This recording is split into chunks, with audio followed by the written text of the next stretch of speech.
Welcome back. It is time for your Smart Money Minute with our friend Andy Mattingly from Forum Credit Union, who's here to teach us how to avoid some common money mistakes regardless of our financial situation. Andy, welcome back as always. Great to be here. Good to have you here. You're always so full of wisdom. So let's jump right in. So are there any day-to-day mistakes that people just seem to make over and over again? Yeah, and these are the ones that really, kind of get to people. There's this saying that fortunes are lost $1 at a time, and that's kind of the way it is for all of us. We kind of lose our fortune $1 at a time. One of it is just excessive spending. If you can just cut back $50 a week on eating out, because if you eat out too much, you can save, like almost $2,600.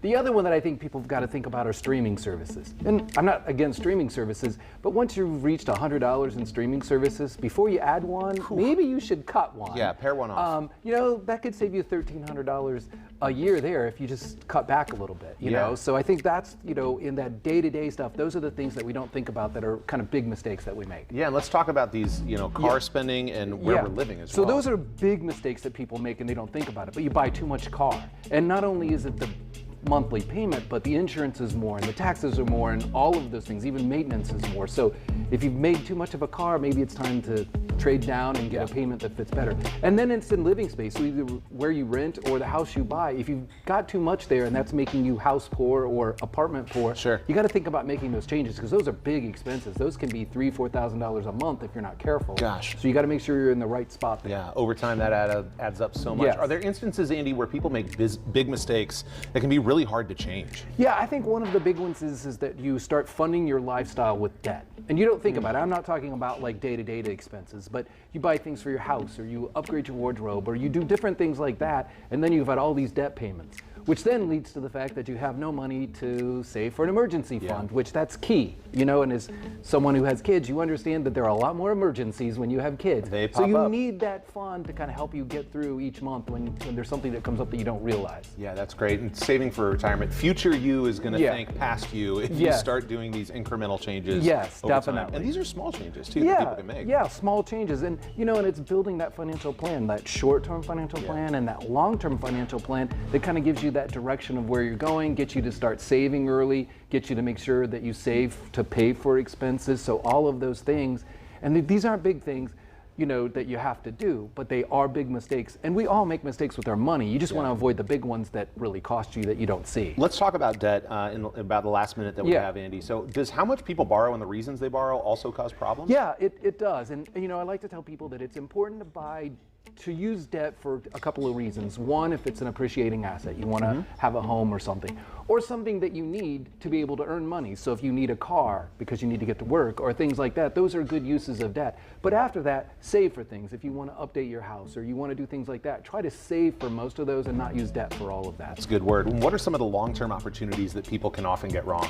Well, the biggest one is when they start saving for vocational freedom or retirement. They often don't start early enough, and they don't, because if you start earlier, you don't have to do as much, so later in life you have more money to spend however you want because you've already got that vocational freedom fund really well funded. Yeah, start now. And if people want to connect with you at Forum, where should they go? It's always great to come out to forumco.com. Follow us on any of your favorite social media channels. We're always putting out a lot of good tips like this all the time. Awesome. Andy, thanks so much as always. Appreciate it. Thank you. The Smart Money Minute every week is so helpful. Jill, were you taking notes over there? I'm taking notes. I'm always learning from Andy. Thank you so much. Well, on Thursday mornings, we also like to bring you the latest entertainment headlines. And for that, we turn to the fabulous friend of ours, TMZ senior reporter Charlie Neff. Hi, Charlie. How are you? Good morning, Jillian. I'm doing good. How about yourself? Doing great. We always love having you here. You keep us up to date on what's going on.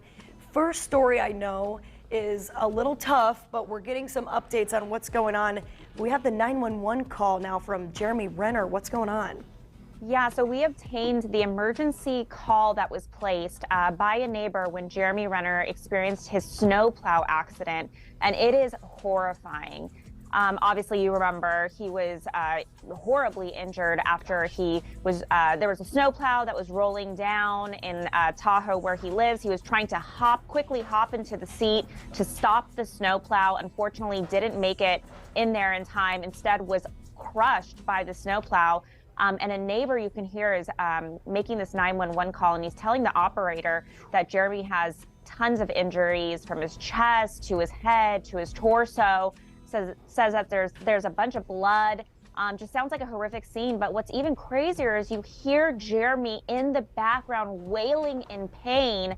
And this neighbor is just pleading with the operator saying, please come ASAP, send a helicopter if you need to, because obviously there was a ton of crazy weather. And ultimately that's what they did. They airlifted him to a hospital, and he has since been released from the hospital and is expected to make a full recovery. He's been recovering at home, but it's pretty amazing when you hear this audio. You realize he's so lucky to be alive.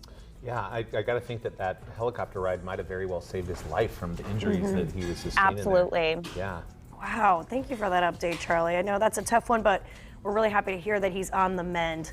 All right, this next story. So I'm hearing Kim Kardashian is the owner of a new Princess Diana necklace. Okay. What's the latest there? Yeah, so she bought a necklace once worn by Princess Diana. There was this big auction with Sotheby's, and they had this necklace up for auction. It's an iconic necklace that Diana once wore at a charity gala in 1987, which is crazy to think because that's the year I was born. But it was an amazing look. It was this purple cross type necklace. It wasn't hers. She was lent it for the evening. But I mean, when Princess Diana wears anything, automatically is the coolest thing ever. And auction sources tell us that the necklace went for almost $200K, Kim Kardashian being the lucky bidder.